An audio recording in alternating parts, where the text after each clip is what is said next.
Hi, everybody. This is Saad. First, I wanted to wish you a good upcoming weekend.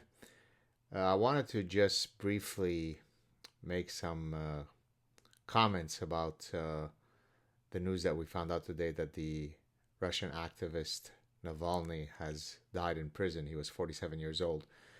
And I want to situate what happened to him in the context of what I often hear from people who write to me saying, I really appreciate all of the efforts that you expend trying to protect liberties and Western values and so on, but I can't do it, and then fill in the excuse.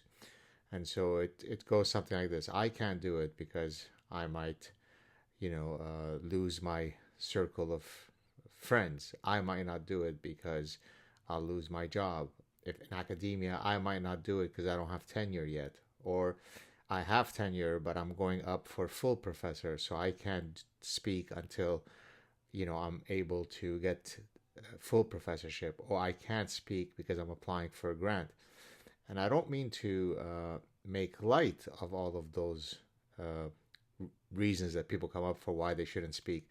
But no war is ever fought, whether it be an ideological war or a physical war, where you can be guaranteed to win the war without ever incurring any costs. And so, linking it back now to Navalny, he could have left Russia. He could have never returned to Russia. He knew that if he returned to Russia, things would go badly for him.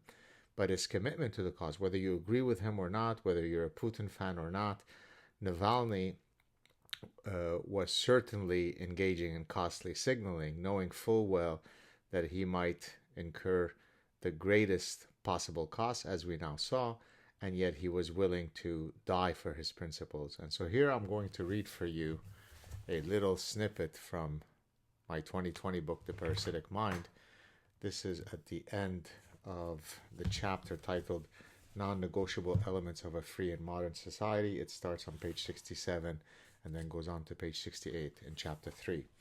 So I end this chapter with a very poignant quote from Ronald Reagan, uttered nearly 2 decades before he became President of the United States. So now this is the quote by Reagan.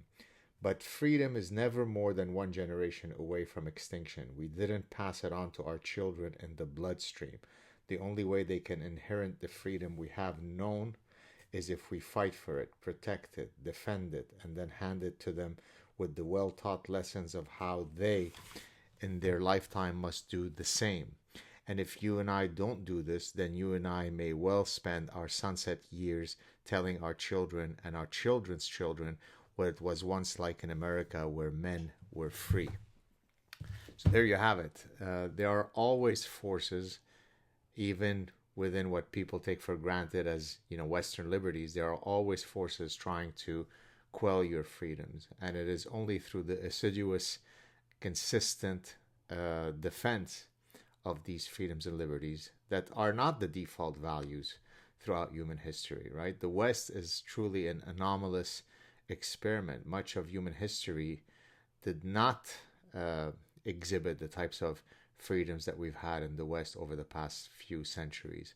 And so everybody has a responsibility to contribute in any way that they can to the flourishing and the defense of our freedoms and liberties. Have a great weekend, everybody. Cheers.